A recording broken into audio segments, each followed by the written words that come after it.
Hey folks, just a kind of quick walk around video of this John Deere 4410 that I have for sale. So this is a 2004 machine.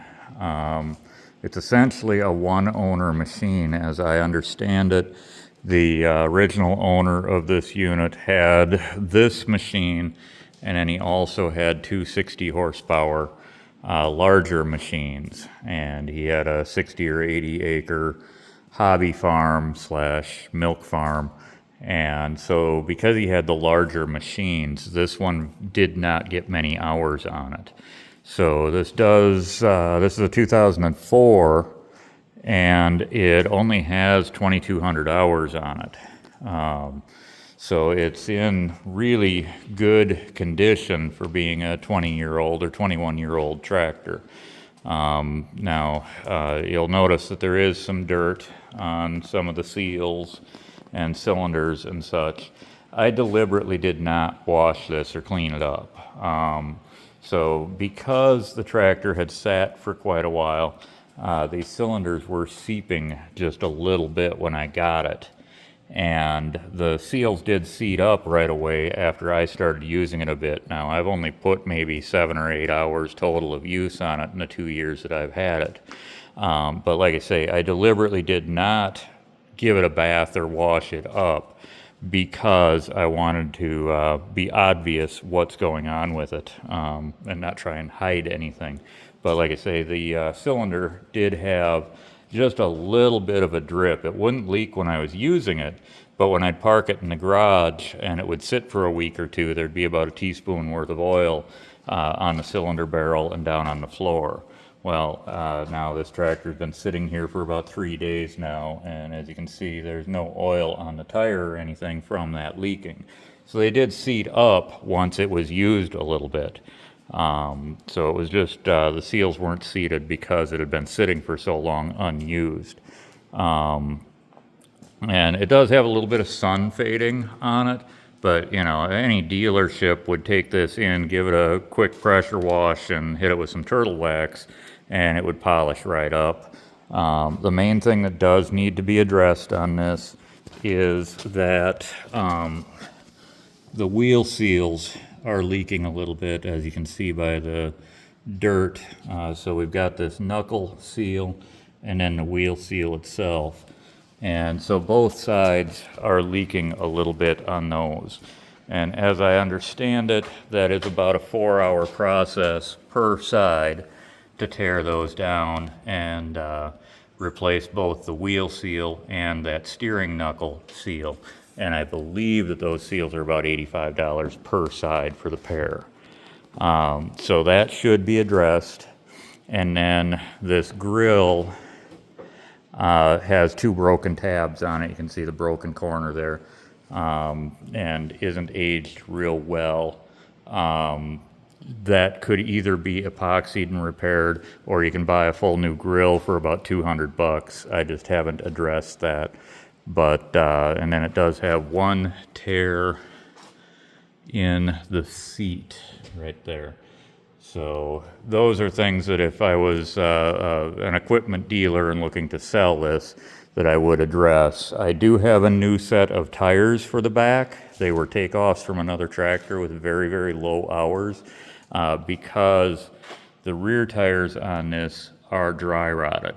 So those other tires will go with it. They're in really good shape. I just haven't had the time to swap them on here. These hold air and function just fine. They're just dry rotted. So before I put wheel weights on it or put fluid in the tires, I wanted to swap the other tires onto it. But like I say, the second set of tires will go with it, which are in a lot better condition than these rears. Front tires still have plenty of life left in them.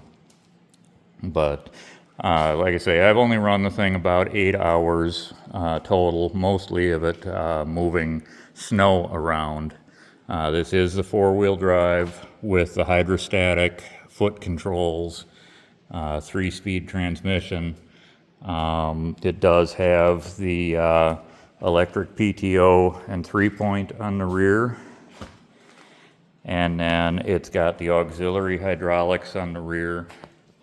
It's got the detachable loader frame, and the heavy-duty industrial bucket. So when you look at these John Deere tractors, they've got a light agriculture bucket that's just a single layer, and then they've got these heavier industrial buckets that are a 2-layer, and this is the 2-layer heavy industrial bucket. So it's a lot nicer bucket on there. And then, like I say, it does have the fast disconnect loader with the disconnect there. It's a really nice outfitted tractor, 40 horse diesel. Even in, let's say, the 13-degree weather that we had the other day, this thing popped right off without even plugging it in. So it does run and start real well, even in cold weather. When you get to 10 below zero, I plug it in and it'll pop right off. It's a little bit grumpy at 10 below zero on starting, as any diesel would be.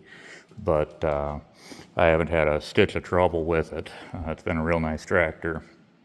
Now, I've got the rollover bar set down because it won't fit in my garage if the rollover bar is up.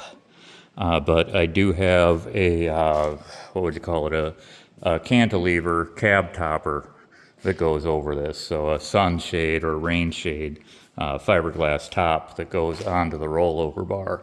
So that would be real nice for being outside mowing or whatever else. But like I say, it won't go in the garage with that on there.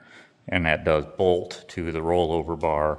So I can't put the rollover bar down if the fiberglass topper is on there. But it is a real nice tractor. Nice set of features on it. Runs real well, nice and smooth. So that's pretty well all I know about it. Like I say, it is nice and clean and has a nice set of features.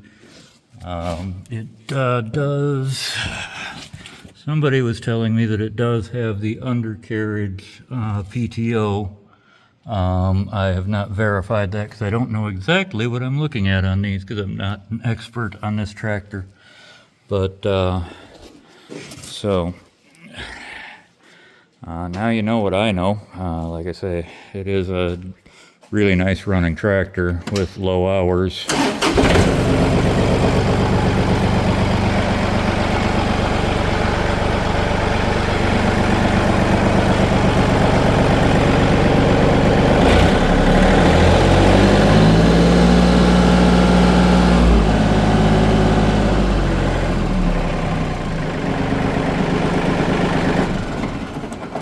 And is 4-wheel drive. So